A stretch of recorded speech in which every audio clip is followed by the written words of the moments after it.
Hello, everyone, again. We're going to be getting started here very shortly.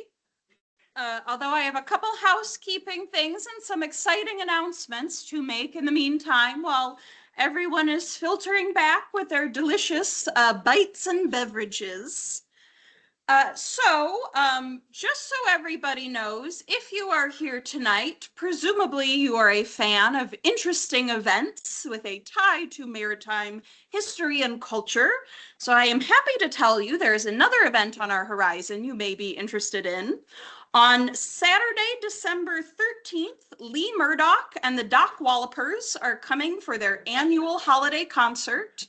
It is a concert themed around the Christmas tree ship. There will be a dinner served at 5:30, and then the concert starts at 7. Tickets for that are $25 for members, $35 for non-members, and you can buy your ticket tonight at our front desk. Part of that, because it's festive, is that we do a cookie swap. So you will be able to have one of my sugar cookies if you come to that event. Now, I also want to point out, thank you for the many of you who are members, donors, who have supported the museum in the past. Of course, we cannot run programming like this without you. I want to remind everyone that our fundraising season is still active through the end of the year. So if you have not supported the museum this year, there is still plenty of time to do so. If you are new to the museum, I'm curious, how many of you is this your first time here tonight? Show of hands. Great, some of you. Now, I will let you know, our memberships are $35 a year for the whole household. So if you intend to come back and see us a couple times, may be worth your while. Now, finally, brings me to the main event of the evening. We are so very happy to have Chris Gillcrist here to present on the Edmund Fitzgerald, one of the only Great Lakes shipwrecks that has the power to fill a room the way it has this evening. Now, Chris Gillcrist is Director Emeritus of the National Museum of the Great Lakes in Toledo, Ohio. He is a BA and MA in history from John Carroll University and is ABD in social policy at Case Western Reserve University. Chris served as the National Museum of the Great Lakes Executive Director from 1999 to 2023, long time if you're not a mathematician, and he led the organization's growth from its original museum in Vermilion, Ohio, to its current location as the National Museum of the Great Lakes in Toledo. Prior to joining the Great Lakes Historical Society, he served as Executive Director of the Lake County Historical Society and began his career in higher education as an Associate Professor of History at Notre College of Ohio and Instructor of History at Ursuline College. Now, you will have an opportunity to ask questions, whether you are at home, hello, or here in person at the end of our lecture. But first, please join me in giving a round of applause to Chris Gillcrist. Thank you for being here. Thank you so much. I have roots in Chicago, so it's wonderful to be here. My mother was born here, and her family has several generations in Chicago. But she moved to New York City she was 3 years old when her parents moved to New York City. And I was just in New York City about a month ago at LaGuardia Airport. Your traffic is a lot worse. Just heads up. I drove from Ohio this morning, and it took me like 4.5 hours to get here. And then it took me 2.5 hours to get through Chicago, and then 2.5 hours to get back here. So no, but thank you. And a lot of people do ask, how do you get the title of Emeritus? And you serve as Executive Director for 24 years, and then someone on the board says, he has no idea what social media is. No idea. And so you move dinosaurs like me to the side. But now I get to do all the fun stuff that I was promised that I could do many years ago when I was hired on: historical program development, exhibit development, public speaking about things that are important to Great Lakes history. So it's a real pleasure to be here to talk about the Edmund Fitzgerald in this 50th year. Now, you see in the title here, it says what really happened. We put those quotations in because, as you'll see through the course of this program, it's our opinion, the National Museum of the Great Lakes opinion, that we'll never know with a degree of certainty, meaning something above probable cause, something above 51%. Yeah, maybe, let's flip a coin.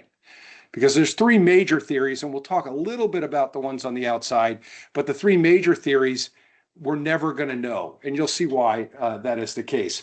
But we also put in red the stories that you've never heard, because over the last 10 years, we have been desperately pushing, trying to get researchers and doing it ourselves to talk about things related to the Fitzgerald that are not related to the explanation of the loss. And that are stories about the crew, stories about the crew's family, stories about people who had a one-time experience on the Edmund Fitzgerald, but it transformed their life. And it was really driven by the idea that those 29 crew members who were lost on the Fitzgerald, the last 10 minutes of their life shouldn't be the sum total of their history. And so we want to try to get people into that thinking that says there are other topics. The other part of it is, I know a lot of people who hold the first theory of the Coast Guard, who hold the second theory of the National Transportation Safety Board, or hold the third theory of the Lake Carriers Association. And guess what? Even if we found the smoking gun, none of them are going to drop their opinion. None of them are going to accept the other guy. It is warfare. And so that's why we say, you know what, let's move past it. So we're going to start off with the last known photograph of the Edmund Fitzgerald, taken on October 28th, 1975 at Zug Island in Detroit. It's taken by a tugman named Paul Lamar Jr. He actually now is the vice president of finance at Gaelic Tug. Back in 75, he was just an ordinary deck guy on a tug. And he told me, he said, Chris, we were going up the Detroit River, and he said, no, we always would take our cameras, and he said, normally we would never have taken a picture of the Fitz for two reasons. One, it was a young boat. It'll be around forever. There's time to get those pictures. Or two, we really wanted to get pictures of the old boats, the boats that were in 1975, 50, 75, 85 years old. That's what we like to take pictures of. And so he said, but when we were going up, the Fitz looked so good with that blue sky behind it. We said, he and the captain of the boat, Bill Hoey, said, you know what, get our cameras out. And they snapped a couple photographs. Last known photograph of the Edmund Fitzgerald. And, you know, when we talk about the explanations, we have, as historians, we have to dismiss the silly, the stupid. And so we do this one right out. And this is Arthur Kent. Arthur Kent was a CNN reporter back in the first Gulf War. He wore that great bomber jacket, and he has that great hair that I am so jealous of. And as Scud missiles were flying over Tel Aviv, they nicknamed him the Scud Stud.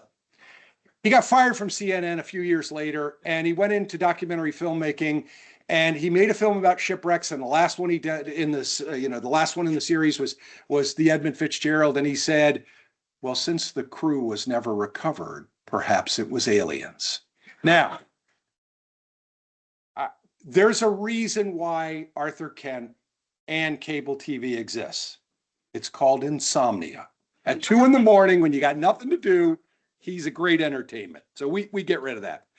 We also get rid of the obvious that we know has no basis in history, but at least it's tied a little bit to maritime culture. And that is poor Mrs. Edmund Fitzgerald. The theory is, if you do not break the champagne bottle on the christening of the boat, it's bad luck. You have condemned this boat to disaster if it doesn't break on the first swing and really on the second swing. And Mrs. Fitzgerald did not break the champagne bottle on the boat. That's doomed it, they say. Well, here's the thing. It didn't break for a simple reason. The staff at Ogilvy Norton forgot to score the bottle with a glass cutter. You have to Babe Ruth a champagne bottle against a flat piece of iron, steel. You've got to smack the hell out of it. And then he's not going to be able to do that. You score the glass so that when it hits, there's a built-in crack in it and it explodes. And we know this because when we rechristened our own freighter, the Colonel James M. Schoonmaker in 2011, now I'm just their colleague. So my colleague, Carrie Soden, she got the 2 champagne bottles because you always have a backup, and she scored both of them. And the night before, and they're in her hotel room, and she's brushing her teeth, and she walks out, and she hears this kind of. She bends down close, and they explode in her face, sending a piece of glass across her cheek. I get a call. I am with the grandson of the namesake, Colonel James M. Schoonmaker. He's in his 80s. I'm with him at dinner. I'm getting text message saying, "Come to the hospital. Harry's dying." And she wasn't dying, but I was very worried. She scored it a little bit too deep, and that's what happened. So. I consider it my crowning achievement of my career at the National Museum of the Great Lakes. That entire hospital stay was paid for by the Bureau of Workmen's Comp of the state of Ohio. Thank you very much. The other one was that the other Maloik that's out there is that if someone dies at a christening, it's bad luck. This christening at River Rouge at Great Lakes Engineering Works, a guy dies. The 10,000 people there, the boat goes in, huge wave, big time wave. And some guy keels over, has a heart attack. He was 350 pounds. He had had 2 gyros by 10 in the morning and had 3 or 4 Bloody Marys. He was going to die anyway. So let's put those one behind us as well. We can also dismiss things that are a little bit more reasonable. And this one is a common misconception among people who haven't really looked at the Fitzgerald for a variety of reasons. And that is the suggestion that the boat broke apart into 2 pieces on the surface of the water. That did not happen. And we know that because it happened to the Daniel J. Morrell in 1966 and has happened to a couple of other boats over the years. And a specific thing happens when they break apart. When a Great Lakes freighter breaks apart on the open water, the forward end of the boat sinks first. And the engine room and the stern portion steams on. The Daniel J. Morrell in 2 pieces, 5 miles apart. The Edmund Fitzgerald, 2 pieces on the bottom together. And we'll see that in a few minutes. So we can sort of say, yeah, we don't think that, but based on the science, we don't think that happened as well.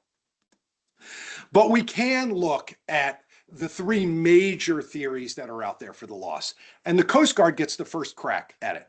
Coast Guard says after lengthy investigation, sending down the Navy submersible, interviewing everybody on the Arthur Anderson, which was following the boat, industry executives, scientists, the big board of inquiry.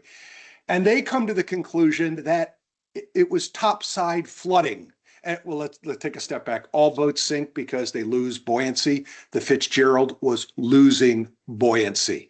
It was taking on water. The question is, where does that water come from? The Coast Guard says it's topside flooding with hatches that may have been improperly tightened down with the hatch clamps. And this is the deck of the Fitzgerald. And that allowed water to come over the coaming, under the hatch cover, and into the cargo hold, allowing it to slowly, over time, lose buoyancy and sink.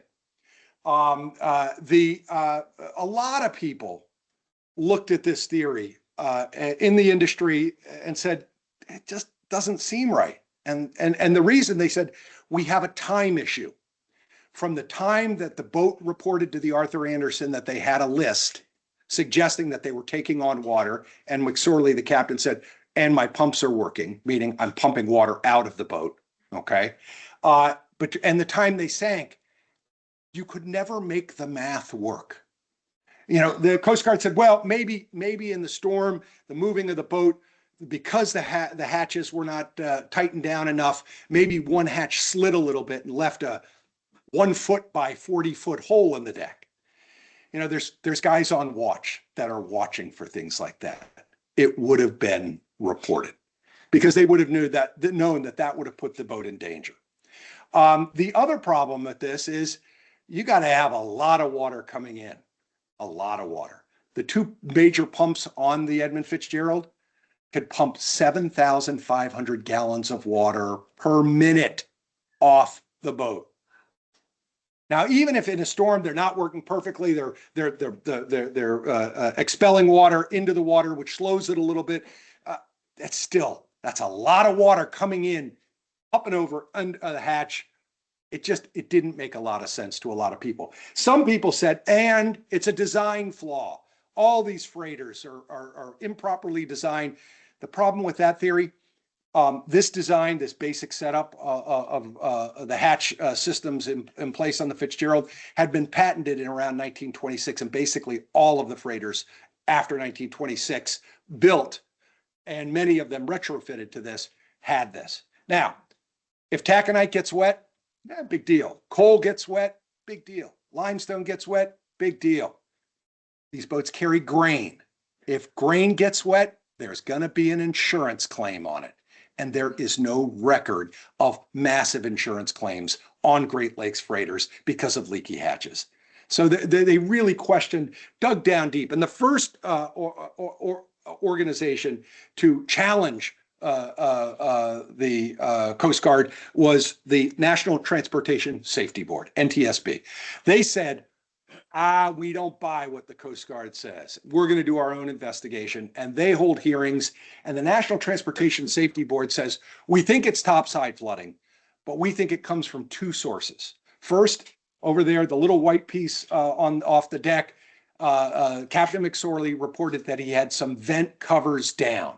The vent covers are those little white kind of mushroom looking things on the deck. They cover up a standpipe that goes down and they run all the way up and down the deck. They cover a standpipe that is open at the top, but then covered over so that it can allow air pressure into the standpipe down to the ballast tanks to help the pump water out of the ballast tanks. Okay.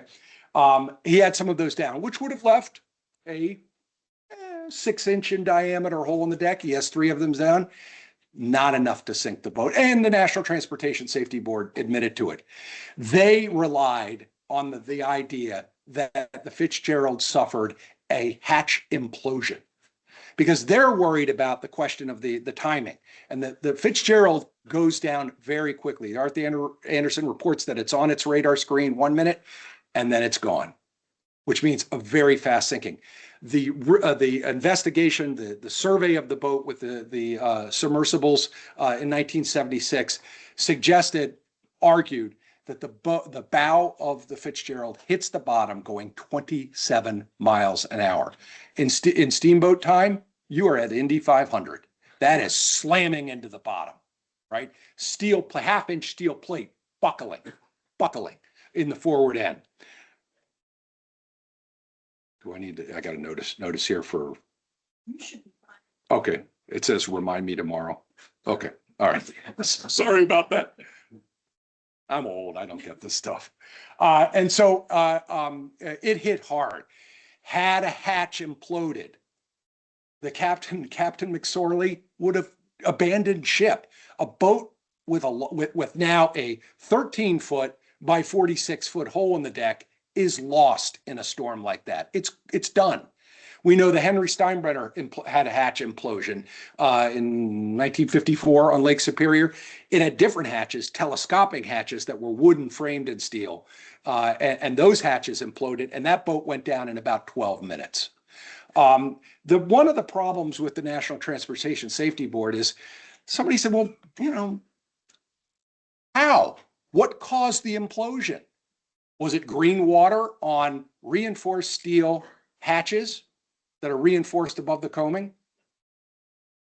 National Transportation Safety Board said, well, maybe a boarding sea brought on a big log and slammed it down.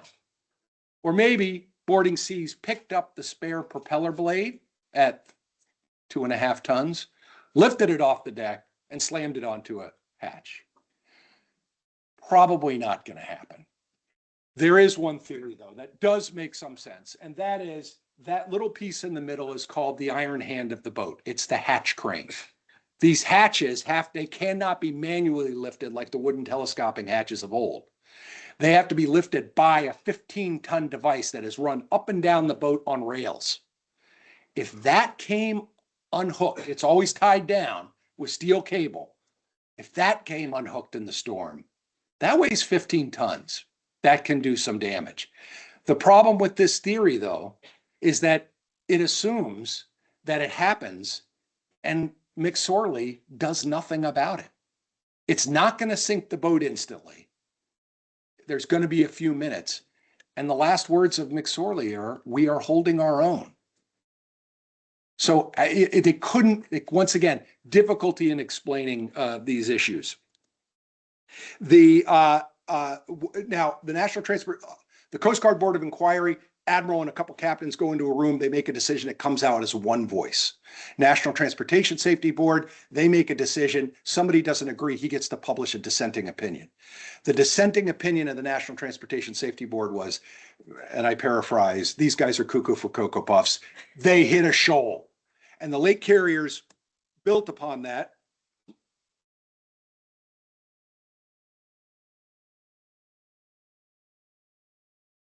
Oh, okay. And the National Transportation Safety, the lake carriers built upon that and said, "We believe the Fitzgerald suffered a shoaling incident or a near shoaling incident off of 6 Fathom Shoal off of Caribou Island about 3.5 hours before she sank. That the timing worked on it. It was after she passed Caribou Shoal, the 6 Fathom Shoal at Caribou Island, that she began to report problems. I've got a fence rail down. I've got vent covers down. I've got a list, right? So that is perhaps the source. There is not a deck issue that could be seen, right? That the captain could report. The Fitzgerald was in the proximity of the shoal. Now, how do we know that? The Arthur Anderson is following 14 to 10 miles behind. It's providing radar support for navigation because the Fitzgerald's radar is knocked out. The problem with this theory is that, and all of them have problems, they're not all perfect. The problem with this theory is this is not today. They don't have GPS. We don't know within 5 feet where the Fitzgerald was in that storm. We have a guy looking at a radar screen with a blip that's occurring and saying, "Yeah, he's over there by the island." And remember, those degrees on that round circle, they're not GPS. It could be 1,500 feet in either direction. And so how do you know? And this is what the Coast Guard says about this. They said, "We don't know the track line, the exact track line of the Fitzgerald, so therefore we cannot say that it was this." Now, this theory also has another kind of problem. Now, a recent book by John Bacon, just published in the past 6 months, has offered new evidence. I've been doing this program now for 25 years, and I've never had to say this, but originally, no one had any proof that they found Columbia paint on rocks on Caribou Shoal. If you find Columbia paint, that's good evidence. Not perfect, because guess what? Columbia's boats go by this position all the time. It's 36 feet deep. These boats, the Fitzgerald's pulling 26 feet in perfect weather. If it's in a storm, so it could have been another Columbia boat, but it at least pushes us in this direction. John Bacon said he's found somebody that said we found it, but that report has been deep sixed. I was not at Woodstock, nor was I at the grassy knoll. Until I see it, I can't verify it. So, but it is out there. So the other problem with this is, people will say, well, the National Transportation Safety Board said it's a hatch implosion, and you're telling me McSorley would have known that and would have called to abandon ship, right? Okay. They can then say to me, guess what? Had he hit the shoal, why didn't he report it? Why didn't he say, "Hey guys, Arthur Anderson, I think I hit that damn thing. I'm in trouble"? Now, I've asked a number of Great Lakes captains, and a lot of them retired in their 70s who sailed kind of at a different age than they're sailing at now in terms of the culture and the milieu of doing things and how you do them. And they said, Captain never reports an error like that over the open radio. Just doesn't do it. And so maybe, is it ego? Yeah, this is how it is. But McSorley did say something, because about an hour and 20 minutes before he sinks, he calls the Arthur Anderson and he says, I'm checking down. He's slowing down. He's slowing his speed. Why? If he knows he gets to Whitefish Bay, he's got a little protection from the storm and he can run the boat aground. And he knows he's sinking because he has a list. He's taking on water. His pumps are working. But he says, I'm checking down. Why? Because he knows he's got a real problem. And he's hoping the Anderson can catch up because he thinks he's going down. It's the only thing we can draw from that. So, problems with all three of these theories abound. And all three of them, and when we talk about the where we can find between all three some consensus, they all believe that the wave action played not the total factor in sinking this boat, but a contributing factor. Massive waves, standard waves of anything from 12 to 15 feet high, and waves reaching 25, 30 feet happening. Now, you have to remember, the Fitzgerald is taking on water for 3.5 hours before she sinks, which means the 10 foot of freeboard that she had in normal times is now, and that's 10 feet. So those 25-foot waves, that's 15 feet of green water on the deck. All right. But after 2 hours and you only have 6 feet of freeboard because you've taken on so much more water than you can pump out, that keeps growing and growing. And the boat is slowly settling into the water. And the most prominent of these is the Three Sisters, which the Arthur Anderson did report being slammed by 3 massive waves in a row. And those waves would have hit the Fitzgerald about the time she sank. And so imagine the Fitzgerald going slowly, lower profile in the water, comes to, the waves, the wave action is at her stern. It's coming, pushing her down. She's coming down a wave. There's a wave in front of her. She runs into the wave in front of her. A wave comes crashing down her deck towards her forward end. The water that's in her hull, that's in her cargo holds, is now pushing all that taconite forward, helping that taconite roll forward. All that weight is moving to the forward end of the boat. She goes through that wave, and under normal situations, buoyancy brings her to the top. And she doesn't. She goes right to the bottom in a matter of seconds, 535 feet.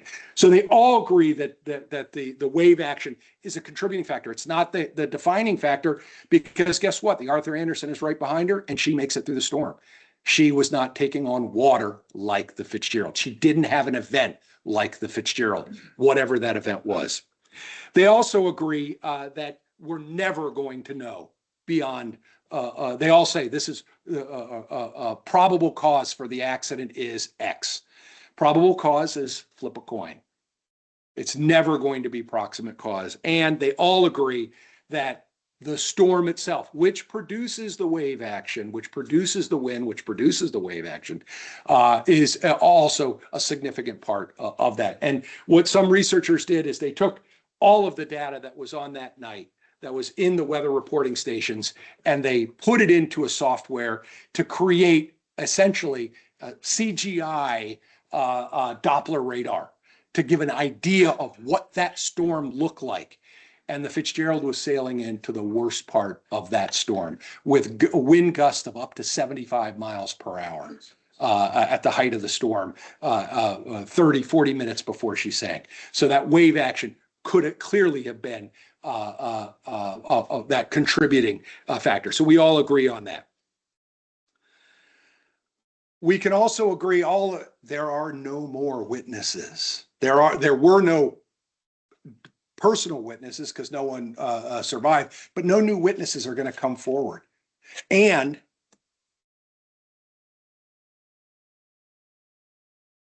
there we go. And the Canadians which control the site now. The wreck lies in American waters and Canadian waters. We ceded authority to the Canadians. The Canadians are never, never going to let any vessel send a submersible, unmanned, otherwise, divers down to that wreck ever again. So there's no new science. There's no new physical evidence that ever is going to be produced that would lead us to a proximate cause. Now, people say, well, why won't they? A couple of reasons. One, a wildcat diver did go down there and reportedly took pictures of bodies in the pilot house. It is a grave site. The Ruth Hudson, mother of Bruce Hudson, who was lost on the vessel, she worked in the 90s to stop all of those dives to the Fitzgerald, and finally got the United States government to cede authority to the Canadians, and for the Canadians to declare it a grave site and to restrict all activity on the boat. They're so rigid about this. Ask the guys up at Whitefish Point back in 2005.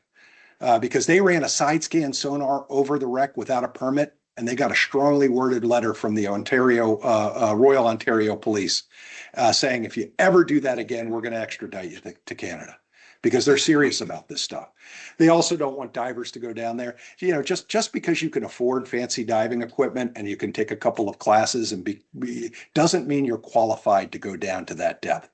And the Canadians don't want to have to send people down to get stupid people off the deck of that boat because they wanted to touch the Fitzgerald. So it's not going to happen. So the cause or the history. On the cause, we had one. Now I found out this morning that I have to change this thing. Supposedly because of the internet, we have a song isn't in the #1 position for a week anymore. It can be for a couple of hours online.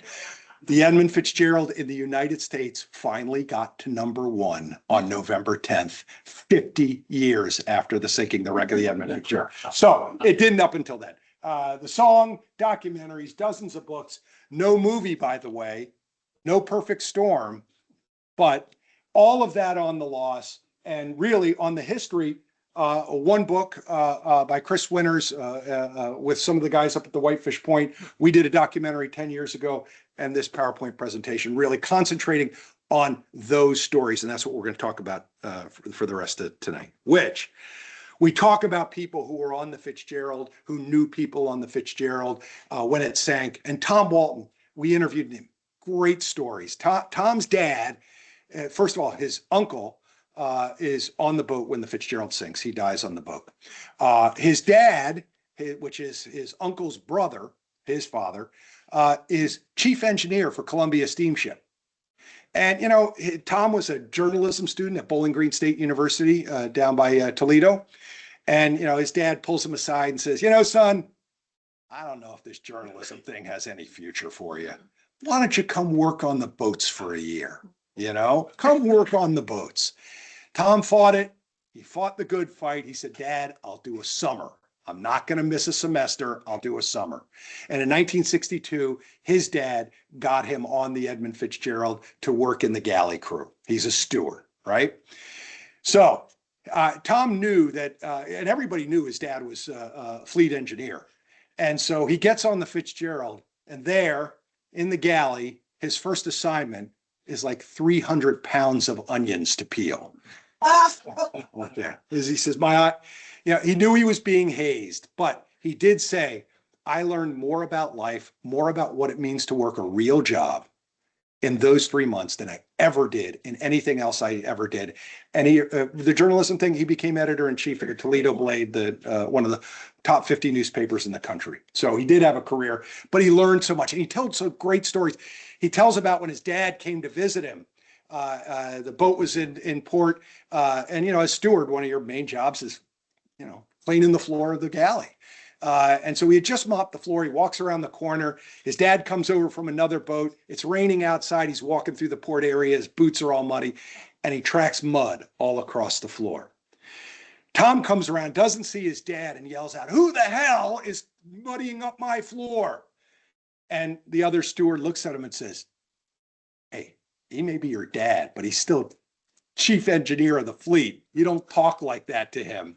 And he says, he may be chief engineer, but that's my floor. So, it's this kind of experience that really, I think, brings the humanity back to the story. There we go.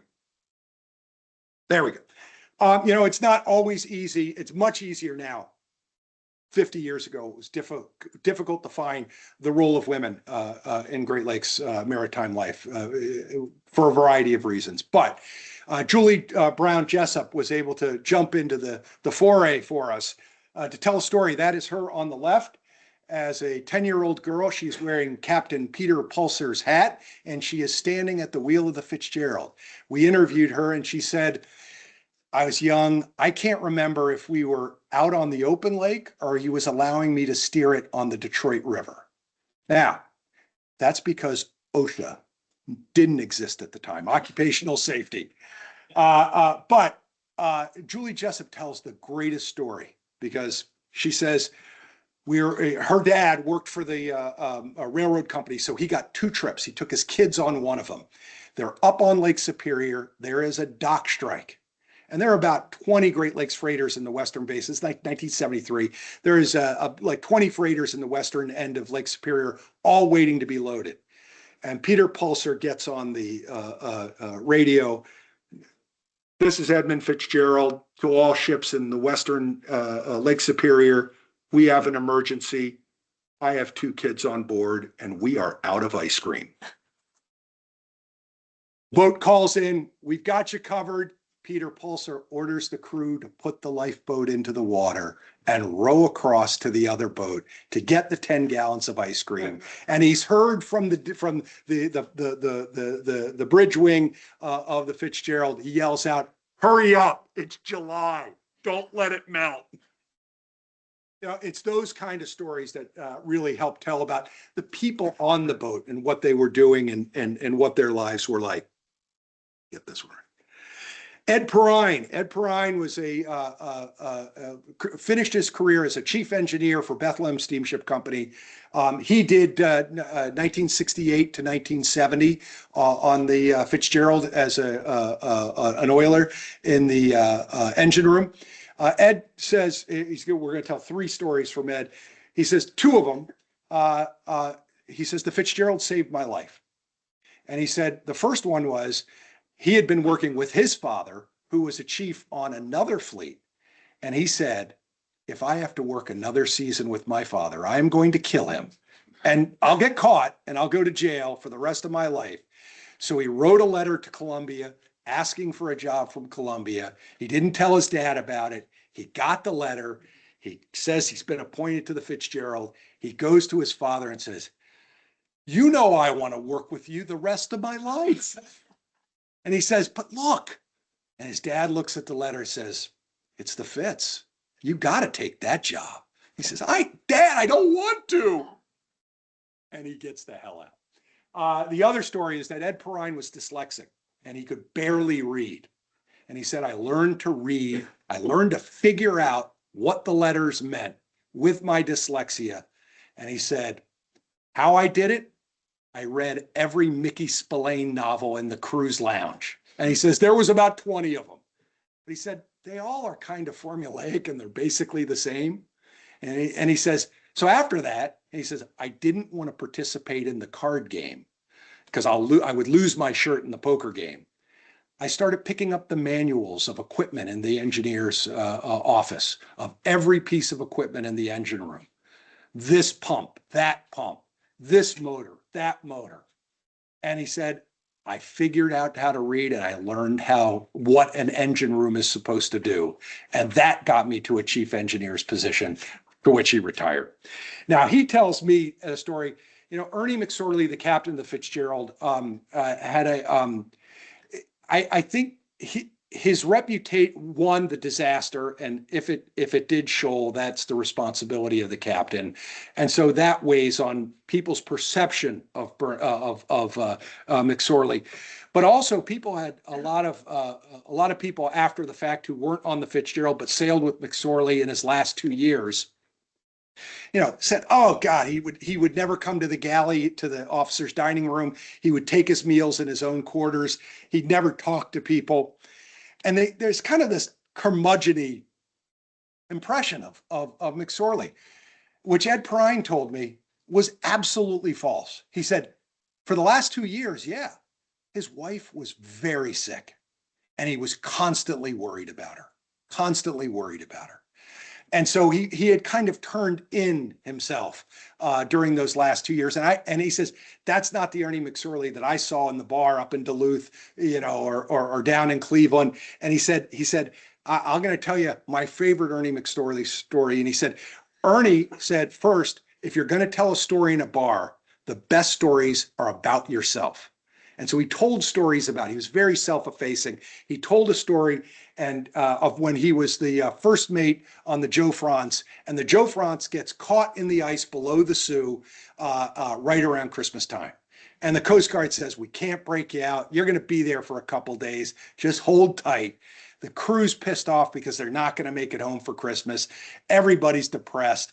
And the captain of the Joe France is looking around. He's got Canadian farms on his one side, American farms on the other. And he looks off in the distance and there's a cow just out there grazing above some of the snow on an American farm. And the captain says, Ernie, go to the safe, get some money, find the owner of that cow. We're having steak tonight. So Ernie goes down to the safe, pulls out some money, grabs the pistol, goes out, finds the farmer, buys the cow. Now, I'm going to do the Ed Perrine's impression of Ernie McSorley, so it's twice removed. He says, Ernie McSorley says, guys, have you ever had an out-of-body experience? Have you ever kind of been floating above yourself right before your real self is about to do something? And your out-of-body self is saying, don't do it. But your real body self is just going to do it anyway.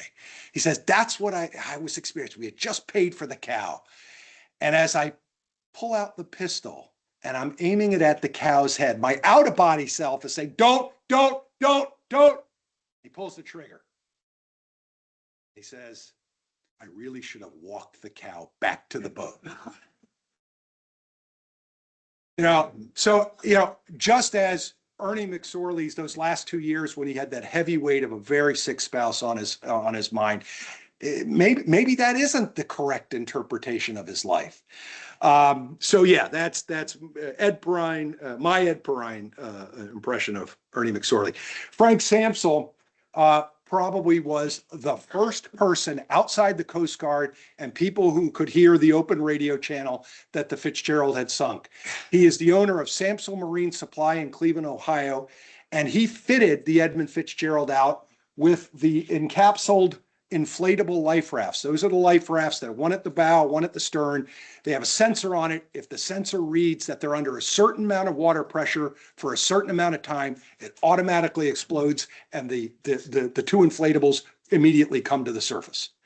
Frank gets a call that night at about 9 o'clock at night, and it's the fleet captain for Ogilvie Norton, Ed Jacobson. And Ed says, Frank, he said, how far away could a fixed wing aircraft with a light see the reflectors on the life rafts that you sold us? And Frank says, God, on a perfect night, a third of a mile maybe. On a stormy night, God, less than a tenth of a mile. And he says, why are you asking? And Ed Jacobson says, we think we lost a boat. And Frank says, what? What boat? And he says, we think we lost the Fitzgerald. And Frank, just heart drops out of him. We'll see why in a second. So another person who tells us a story is Tom Green. Tom Green is in 1975 as a sales guy for Ogilvie Norton for the mining interest, and I'm now having a senior moment. His name will come to me. He was on the Fitzgerald, and he was the deckhand, and he wasn't sure if he wanted to go to college, and he got a job on the Fitzgerald because his father was chief counsel for Ogilvie Norton. the in-house lawyer for the company, got his son a job on the Fitzgerald that summer that ultimately kills him. And as chief counsel, he's responsible for settling all the 29 claims, including his own son's claim for the company. And Tom Murphy said he was never the same, and just sort of withdrew from everything. In about 5 minutes, I'm going to remember the name of his, but for some reason it's not coming to me. So I'll shout it out in a few seconds. Back to Frank Samsel. The reason why Frank Samsel was so shocked was he said to Ed Jacobson, he says, how could the boat is 17 years old? That boat that couldn't have sunk. We've conquered the shipwreck problem, right? Remember, in 1975, you can count on two hands the number of boats that had sank in the previous 25 years. You've never been able to do that going back to 1680. You have years that you lost 5, 10, 12 boats. But we had been slowly getting better and better and better, fewer and fewer. And so there was this illusion that people thought we had conquered it. But the real reason why Frank was so distraught was Jack McCarthy is his close personal friend, and Jack McCarthy is first mate on the boat. Jack McCarthy had called Frank in middle of February of that season in 75. And they were both Catholic. They went to the same Catholic parish in Lakewood, Ohio. And Jack said, Frank, there's a Jesuit retreat in late March before we send out for the season. It's a retreat for men like us. We should go to it together. I think it'll be good for us. And Frank says, Jack, if you had asked me 4 months ago, I just said yes, and I would have planned it. I would have got the kids into work. They would have taken over this. We got fit out season. He goes, I'm too busy. Let's do it next year. And Jack McCarthy says, okay, but I'm going to do it anyway. Because he said, Frank, I've been having a dream. And that dream is I'm standing in the pilot house of a boat, and a wall of water is coming over the pilot house. And I've had this dream every night for the past 3 or 4 months. And every night I die in that pilot house. And that's exactly where Jack McCarthy would have been. Exactly where it would have been at 7:20 on November 10th, 1975, in the pilot house with the captain. So the kind of Fitzgerald legacy, things were changed. Are these the things that made Great Lakes shipping, which has been not without accident? There's been accidents since 1975, but we have not lost a boat like the Fitzgerald in those same kind of 700-foot boat, all crew lost. That hasn't happened in 50 years now. 50 years. I would argue these things that the Coast Guard didn't make a difference. The load line, maybe, changing it during the late fall months. Survival suits, depthometer. The depthometer wouldn't have made a difference if she had grounded. That was going to slam down on anything that was in the area. I will argue that what made Great Lakes shipping two things that had nothing to do with the Fitzgerald. You have a change over in the captains of the boats, right starting in their mid to late 70s, in which all of those guys who became captain in the 50s, who had fought in World War II and fought in Korea, had come back. They were all starting to retire, and they had a nickname for a lot of them. Not all of them, but they had a nickname for a lot of them. Those guys were known as heavy weather Harrys. They sailed through anything, and those guys retired. And a new group of captains were taking over who were much more cognizant of the danger. Now, why do those heavy weather Harrys sail through everything? Ego, absolutely. 2, company culture. Get the cargo through. We don't want to pay fines for not delivering on time. It's absolutely true. That said, there was also change in the company culture after the Fitzgerald. The company culture changed, I would argue, because after the first collapse of the steel industry in 1982, entire fleets. Hannah basically sent their entire fleet to the scrapyard, got out of the shipping business. Cleveland Cliffs got out of the shipping business. The number of available hulls declined dramatically. There are 4 museum ships of commercial freighters on the Great Lakes that basically became museum ships in the 1980s and early 90s because there was no use for them anymore. But that declining number of hulls made those companies realize we just can't go to our reserve fleet and pull something out if we lose one. They began to understand more on a financial basis. This investment can't be replaced easily. So when they told captains, hey, check up, slow down, don't go out, that became more common than get the cargo through. And I would argue those two things were the most of that. Now, George Ryan was president of the Lake Carriers Association from 1978 to 2004.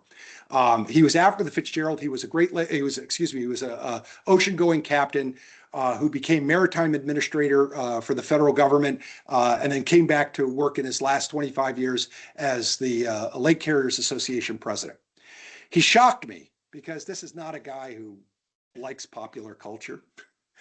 He said, when I asked him about, hey, what do you think has made commercial sailing more safe? He said, that song. And he said, not because, people listen to the words, which there are a lot of mistakes in the song. Never let it be said that Gordon Lightfoot let a fact get in the way of a good lyric. Not a problem. Do you know how hard it is to find a rhyme for Zug where it was supposed to be going, not Cleveland? I don't know. Tug, hug, mug. I could think of a lot of them. But he said, it's the haunting sound. And it was played so often. And today, still, even before this 50th year, I don't go a week on satellite radio without hearing it at least once. It reminded people of the danger inherent in sailing. And he said, don't discount that. Now, we end with, this idea of the 3 theories. Did it have to be that way? So when the Coast Guard held their board of inquiry, they asked Bernie Cooper, the captain of the Arthur Anderson, to testify. Captain Cooper came down, testified, and they asked him, do you think the Fitzgerald went over that shoal? And he said, well, she was in there, but I don't think she went over it. I think she had enough clearance. I think she was okay. He kind of gave this wishy-washy answer. He walks out. He's going out into the parking lot in Avon Lake, Ohio, where they're holding the board of inquiry, and a guy chases him out into the parking lot. His name's Tom Murphy. He is a marine lawyer, and he's been hired by Northwestern Mutual Life Insurance Company and Ogilvy Norton to represent their interest in this investigation. And he was told the day after the Fitzgerald sank, go up to the Sioux. Bernie Cooper's on the Arthur Anderson. Go interview him and find out what happened.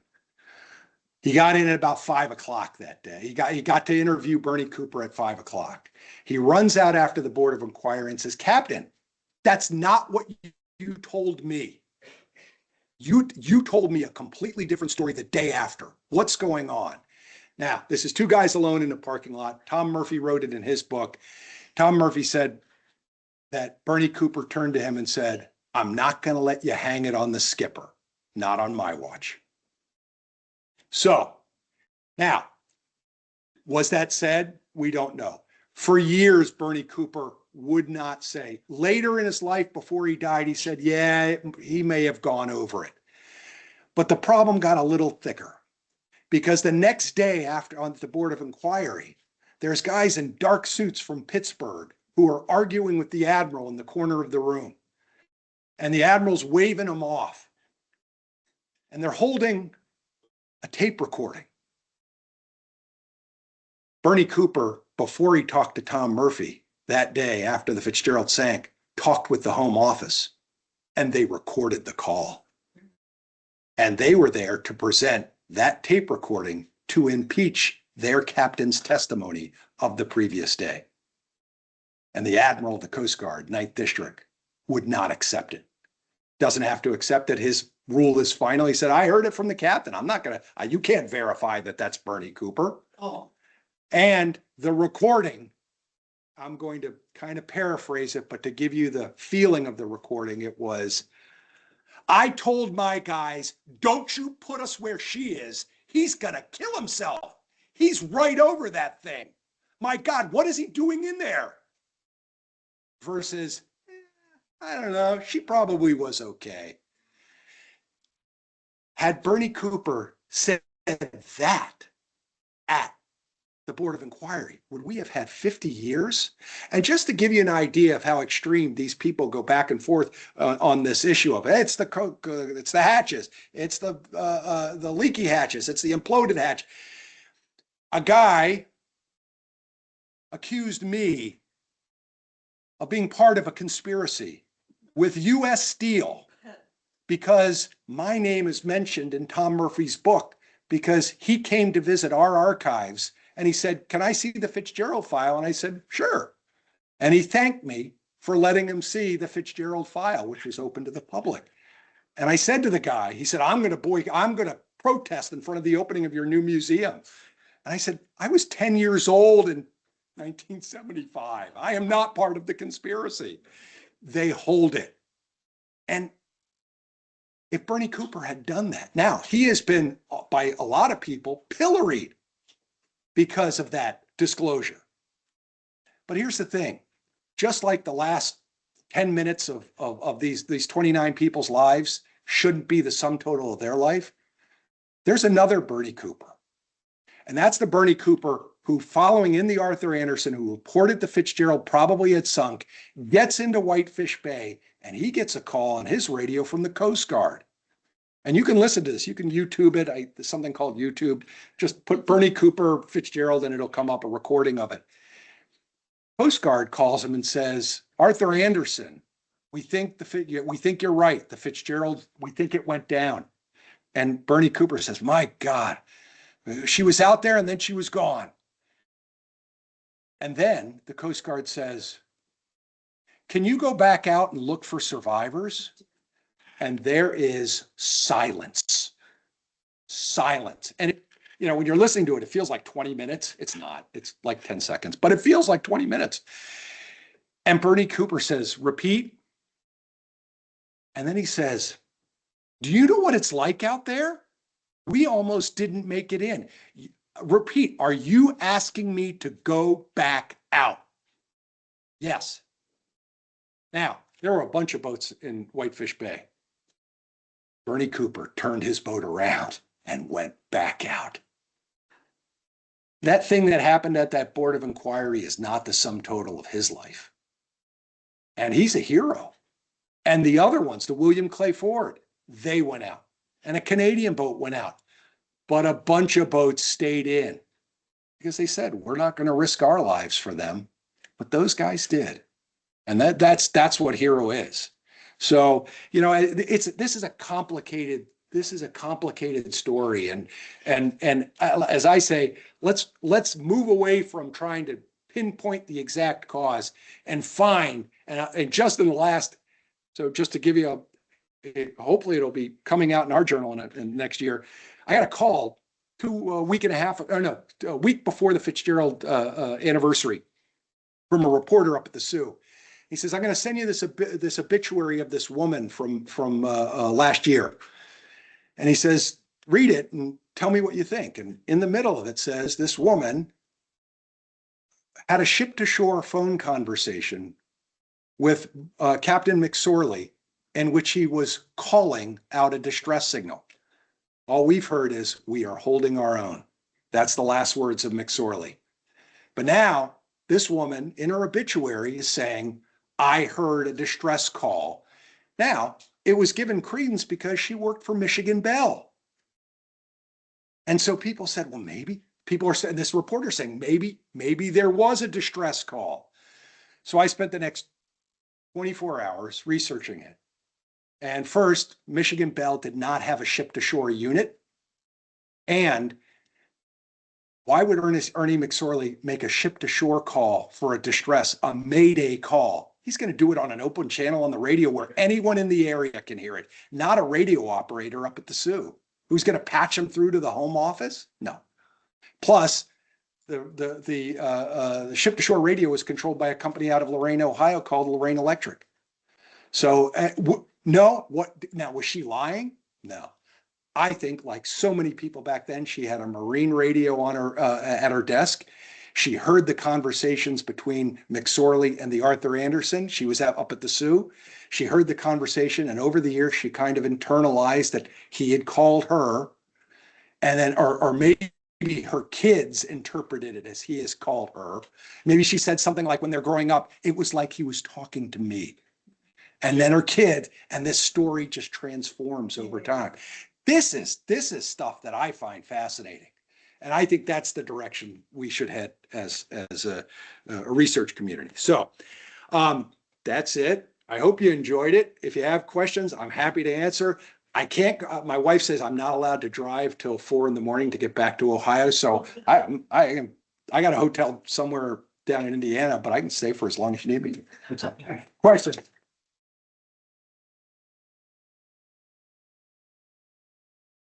I'm sorry. These guys had recordings. Yes. Do those recordings exist now? There, you can hear if you YouTube. You're talking about the recordings, Ernie Cooper. On those, I have seen a transcript of them. I have not heard the recording. Do they exist now, or do they The recordings. I don't know who owns U.S. Steel anymore. I think it's a Japanese company, so yeah. you might have to ask them. But I have seen a transcript of it as best as I could. Yeah. Question. Oh, yes. Yep. So question right here.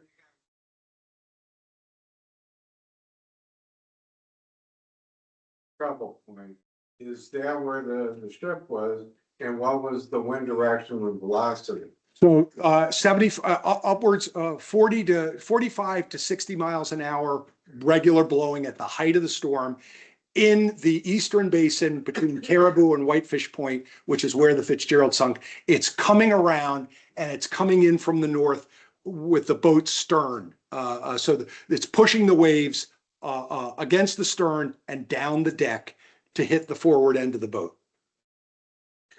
The wind's coming from behind them. Exactly. Yeah. The island. So I am the only maritime director in the world that doesn't know port and starboard on my left. It's okay. I get seasick too. So, yeah. Oh, that's right. Oh, like knife and fork and. No, not being forced on the shoal. That said, as I'm going to be 60 years old in a couple months, I tend to forget things. When they did the hydrographic survey of that area, when they supposedly may have found paint on the rocks or didn't find paint on the rocks, they did find that shoal extends a mile further out than the charts are. And so that is maybe she wasn't on the old on the chart on the shoal, but if she was half a mile off the shoal, she may have been on it. Yeah. So that's a real possibility. What is a shoal?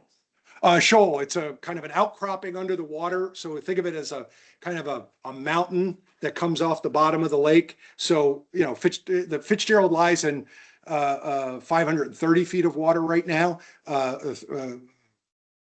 27 miles back, it was 35 feet deep in a small area because the rocks came up to the surface. Okay. Question. Oh, right over here. Standing presentation. I'm not going to repeat that, but thank you. I do appreciate that.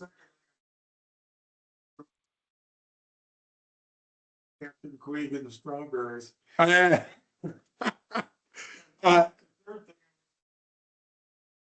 Okay.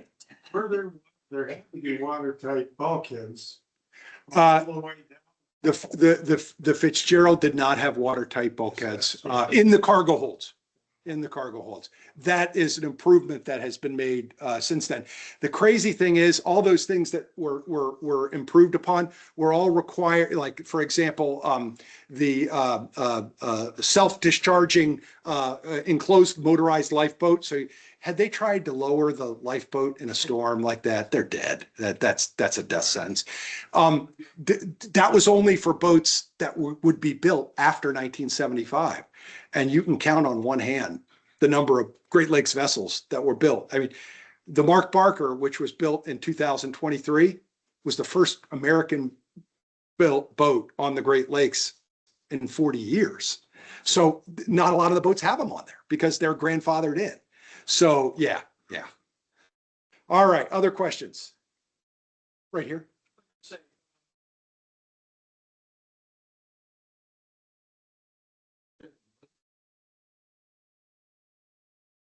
Random increase of rail traffic? So the demise of Great Lakes shipping since in the 70s, 80s, 90s. It's a couple of factors, and I wouldn't call it demise because the Great Lakes shipping industry is still very, very not only important but very robust. It changes, and it changes for a number of reasons. We developed the 1,000-footer, so the 1,000-footer. Our boat at the museum, our museum ship, the Colonel James M. Schoonmaker, is not a small little piece. It's 620 feet, carries 14,000 tons. The 1,000-footer carries 75,000 tons. Yeah. You build 12,000 footers, you've just taken 30 of the other boats out of the fleet. There's just no need for them. But you also have a change in the industry. The amount of foreign steel coming into the United States in the 1980s really takes the entire. I mean, Ohio is my backyard, so Youngstown, Ohio, wiped out. The steel mills in Buffalo, wiped out. Cleveland with 5 steel mills goes to 2 steel mills. Lorain goes from 3 to 1.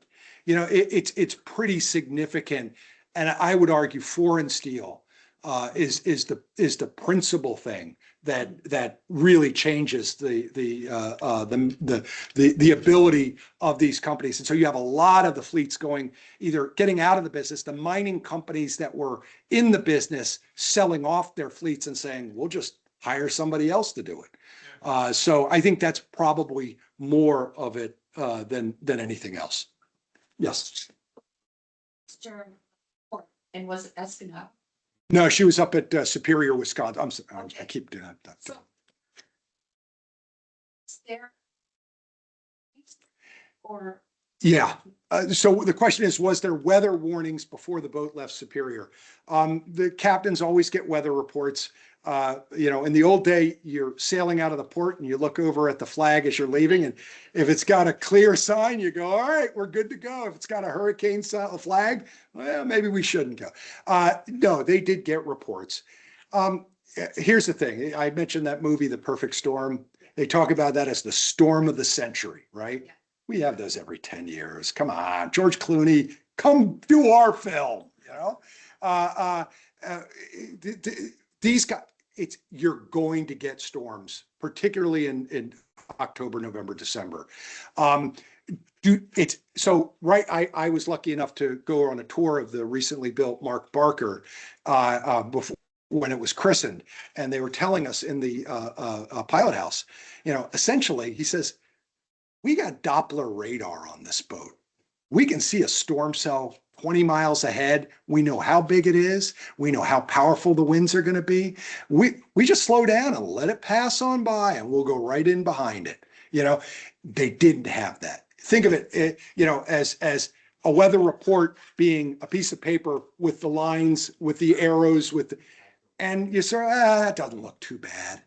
And projections of wind and wave action were very, very weak.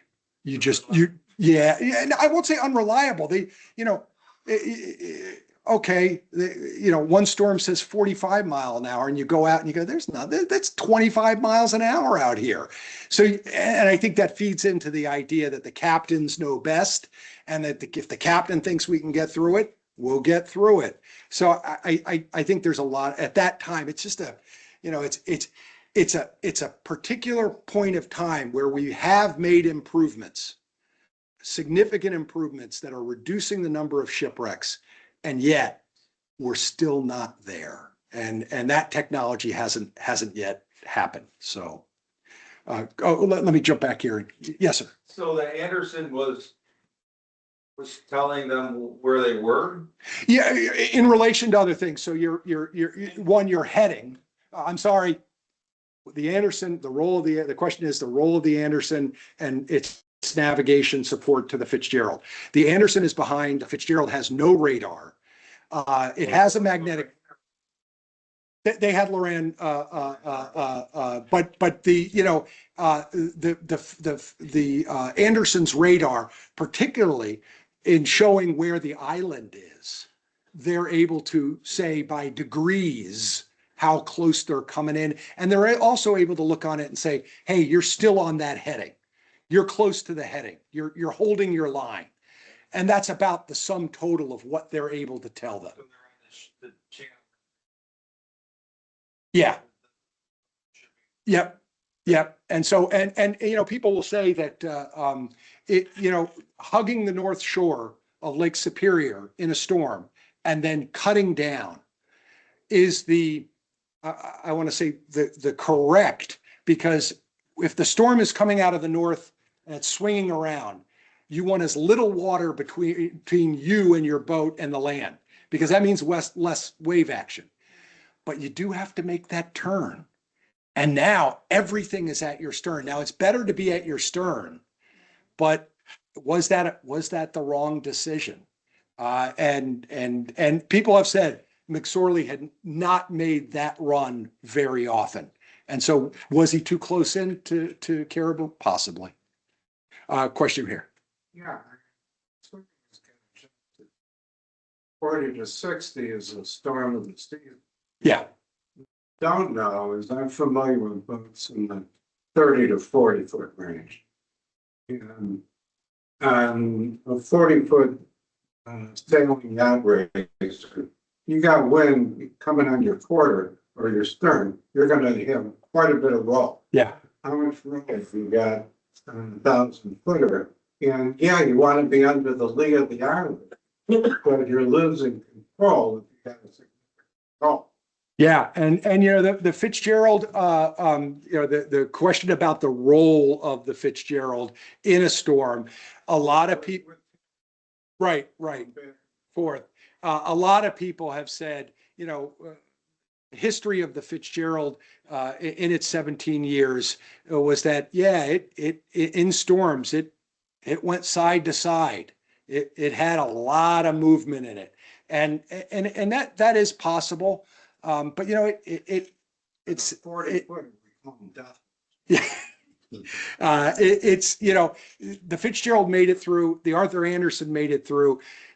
I think the big question, if you're going to try to figure out which of the three theories is out there, something must have happened to allow it to take on water, because the Arthur Anderson does make it through.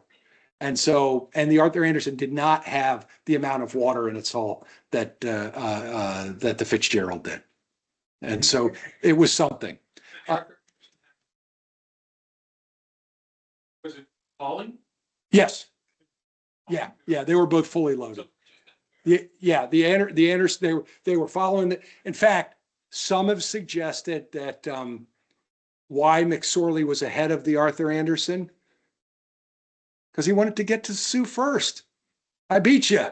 And that they did that. There's no doubt that they did. But did that have an effect? I'm not so sure. Right. It's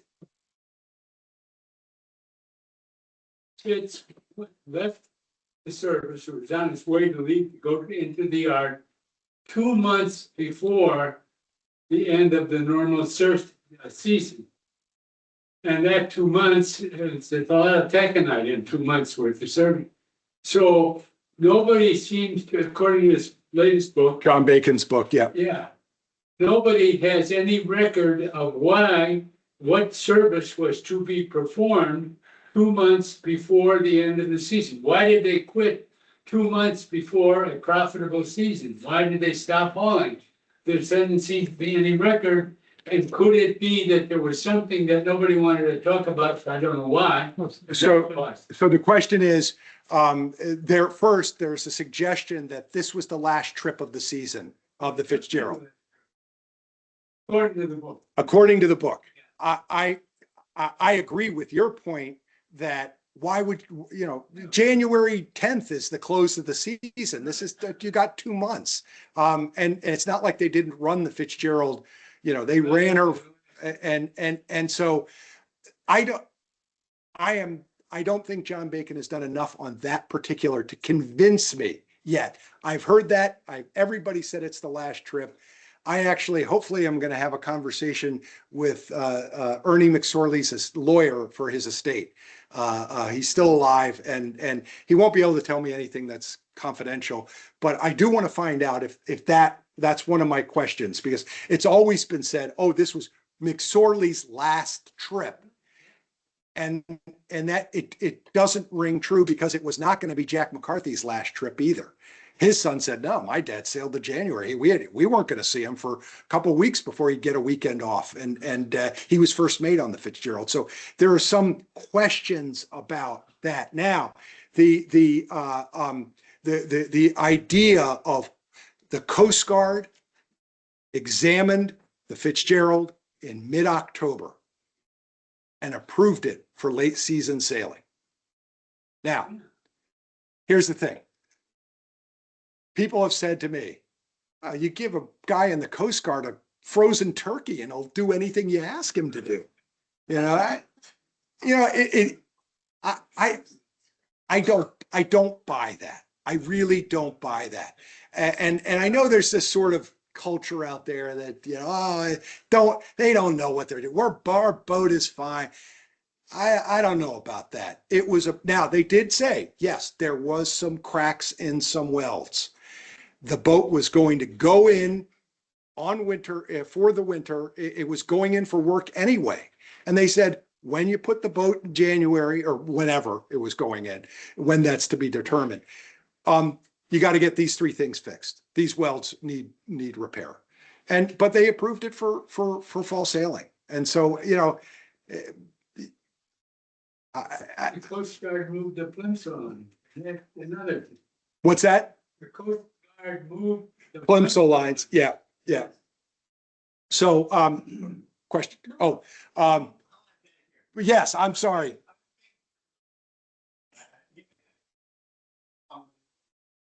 It is.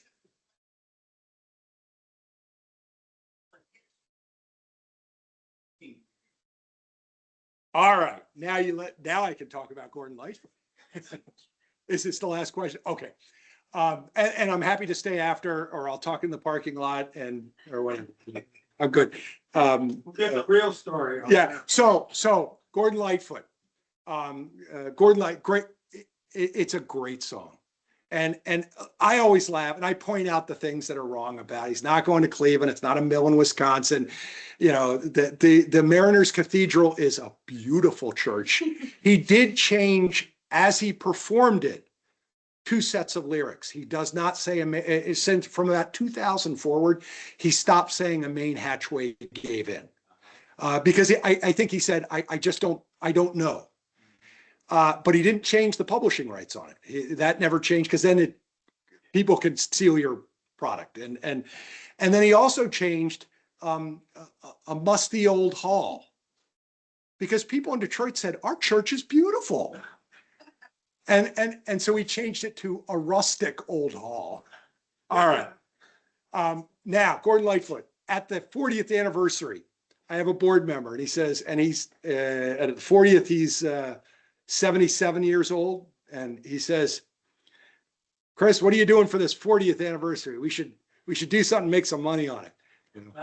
That's what board members are supposed to do. And he said, what about that guy who sang that song? He said, Gordon Lightfoot? He says, yeah, get him to come down and sing it at our event. I said, all right. He says, tell him I'll give him $10,000 and I'll fly him in my Learjet from anywhere in the United States he's at to Toledo and back that same night. That's the offer. Go make it happen.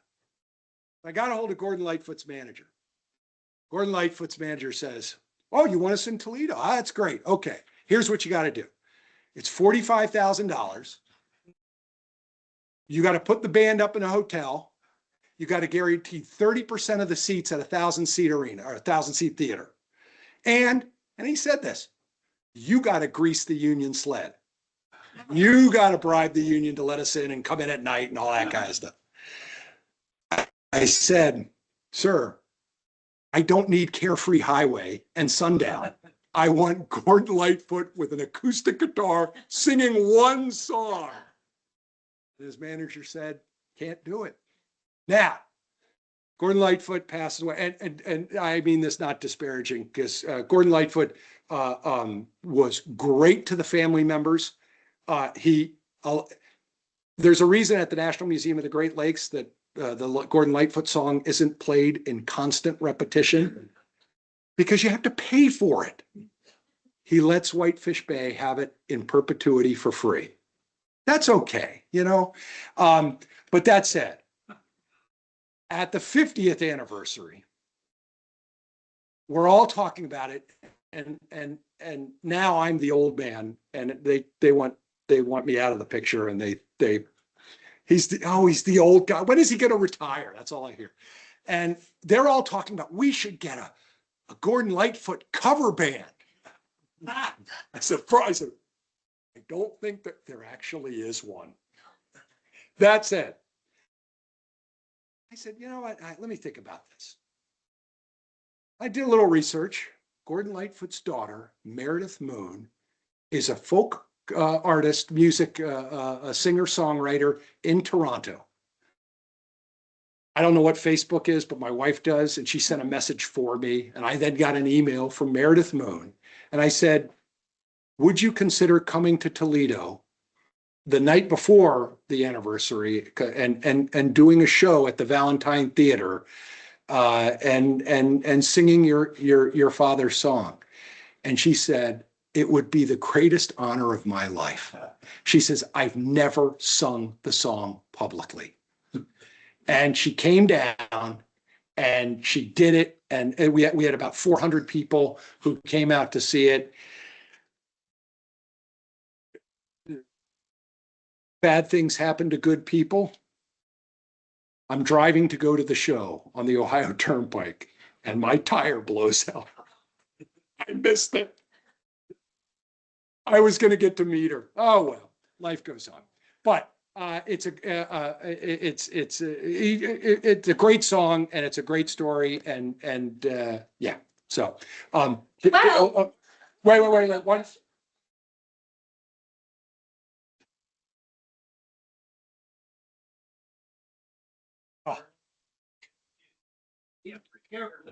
Publication for great so already this is required reading.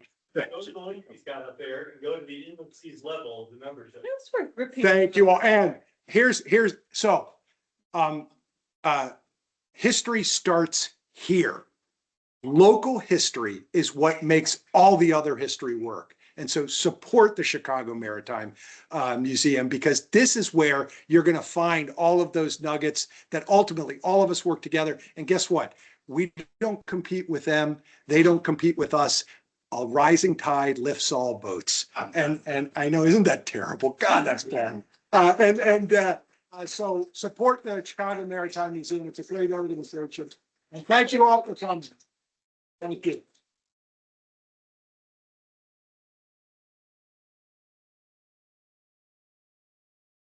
You know, I find myself forgetting stuff and I go, I got to bring that in at the end now. And I do the same and thing. it's The just difference is whether it's visible to your audience and not a single person here was aware that that was happening. So I can tell you're a pro, obviously, but now I can see why. you know, when we, Carrie and I you know, back in 2005, 2006, 3 people in our organization. You go out and do these things, and when you're small, you have to learn to do everything. And so, you know, it's how you go. I don't want to keep you from your adoring public much longer, Chris. It's fun to think. Oh, no, thanks for coming. Appreciate it. Yes.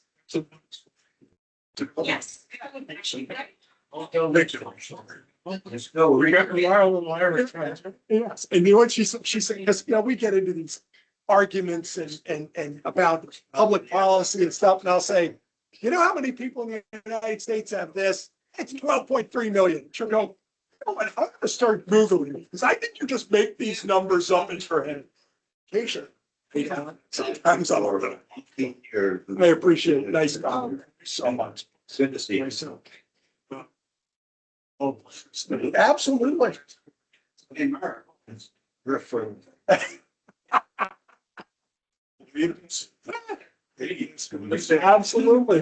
Absolutely. But thank you so much. Appreciate it to you for, you know, I'd love to. I'd love to. Yeah. Chris, how many similar ships were operating at the time? So the fleet in 1975 would have ranged in size. The Fitzgerald was not the Queen of the Lakes when she sank. There were ones that were 790. So what was the Fitz? The Fitz was 729. Because that's what would fit through the two locks. Yeah, fit through the stew locks at that time. Yeah, yeah, and so you were the Roger Blau was a little bit bigger, but I don't think by 75 she had been lengthened again, because she was built 73. But you had a lot of boats that were a lot smaller, meaning the Schoonmaker was sailing as the Willis B. Boyer. She was 620. The William G. Mather was 625. You probably had some 580, 570 boats still all running. Hauling the same product. Your big bulk material, so taconite, coal, limestone, aggregate. If they're at the end of their career, they start running salt. And because if they say this boat's got 5 more years, you'll fill it with salt and say, yeah, in 5 years, we're scrapping it. Grain. And people were referring to a job on the Fitz. Was that the place to work? Well, you know, I think some of that is post-disaster, because it's like, oh, the pride of the American side, and oh, the big fit. She was considered a plum assignment. And part of that is because she was a new boat, and just, you know, the look of it was very clean and fresh versus a boat that was built like the Schoonmaker was built in 1911. It had a lot of wear and tear on it. And so many such boats are operating today. on the American side, you probably 37, 36, maybe. I haven't counted recently. It's slowly going in. And I started at John Carroll. Did you finish it, John Carroll? That's okay. I almost didn't. That's where I met my wife. I was just gonna say, sorry, I came in late. You might have already covered this. I sat in 90 minutes worth of traffic. Oh, Because they were lighting the Christmas tree. oh, that's right. I just sat there and watched the minutes tick away, but so I'm sorry. It was so No, kidding. it's okay. But the theory I heard. Do you want me to do it again? So I walked in when you had that photo showing the pilot house intact. And the theory I heard in the 90s is that the reason we got no more communication from that bridge was that the pilot house would have been sheared off by the wind. But we don't think that's the case. So the waves are coming from the stern. Right, but when she plowed, She went in. yeah. You know, you had waves that, it's there. They went down, they took the bell off. So it's intact. It's intact. Okay. Now, what I should have asked, are there any coasties in the room? Yeah, right. No, I don't.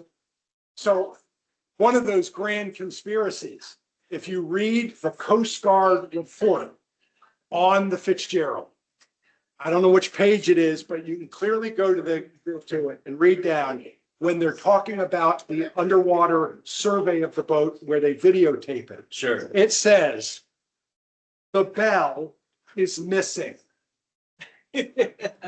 Well, a lot of people, because the former director at Whitefish Point has a certain reputation as a diver and a shipwreck scrounger.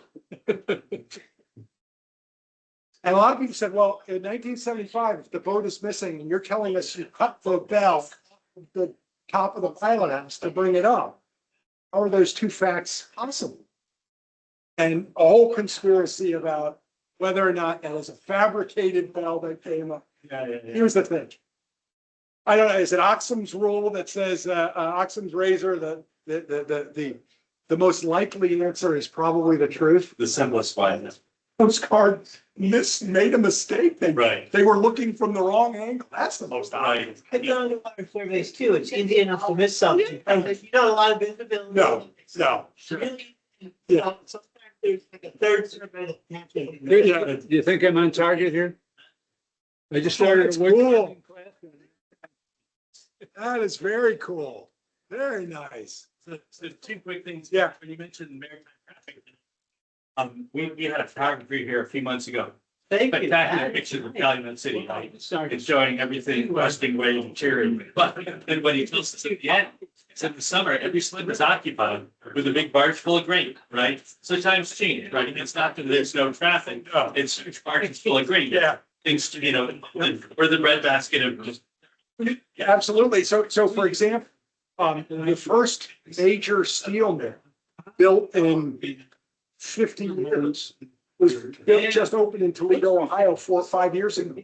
It's Cleveland Cliffs. They have found, just like tagonite was, oh, that's all the crap that we can't do anything with. And then somebody says, well, we're rolled into tiny balls. You can make something. My dad's. Sure. They're now getting what is called briquette, and it's taconite dust Yeah, are you sure? that is being mixed then with, and fired to make this kind of briquette that then is mixed with scrap steel. You can do a bunch of And shipwreck. This steel mill in Toledo is doing it, and they get 90 It varies from the per year. So, yeah, The technology change. and so, yeah, just like at some point, these boats don't have anything on. Right. It's a matter. So the carrier fleet of the future has the carrier with the new board. Yeah. And the vessels are protecting her are powered by algae. And there's no people on them. So you have algae powered vessels protecting the carrier. Yeah. You know, so times are changing, right? You know, the technology changes. That's right. And they- Sure. Yeah, right. Yep.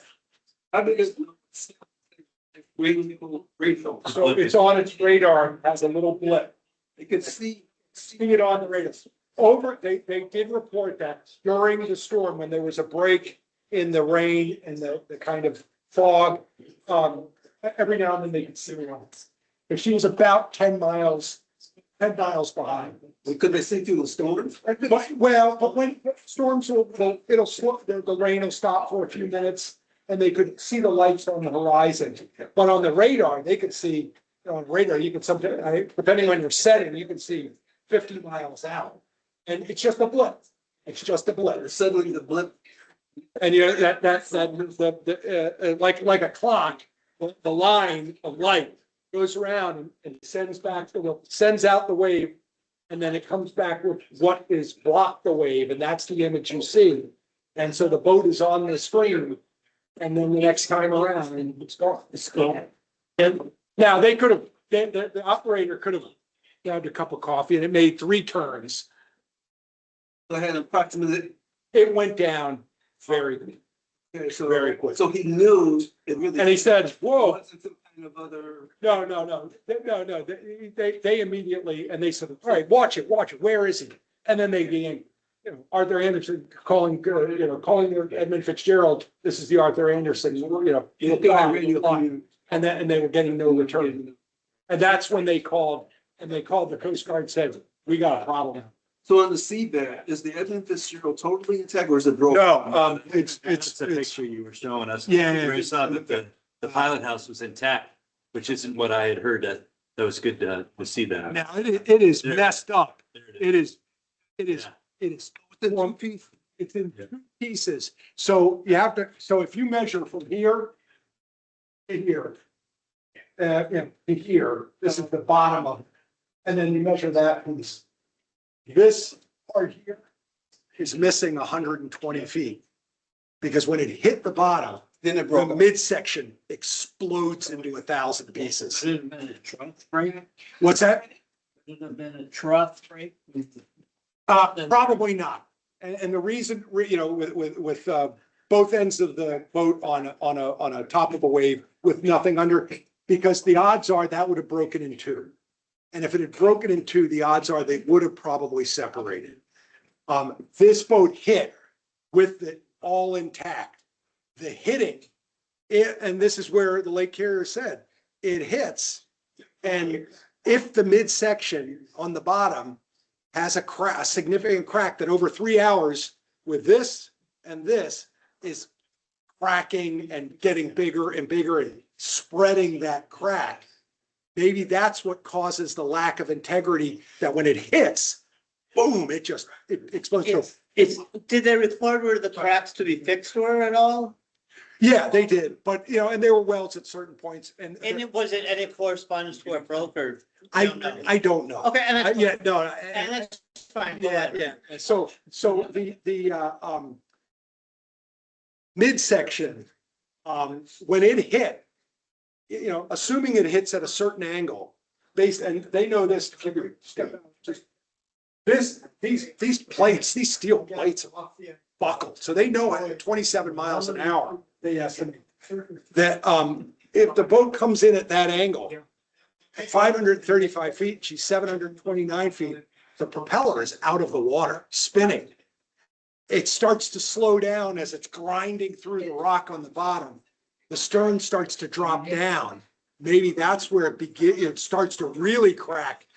But when that propeller hits the water, now it's driving it and it's spinning it and it's got nowhere to go. And it is probably partially still connected.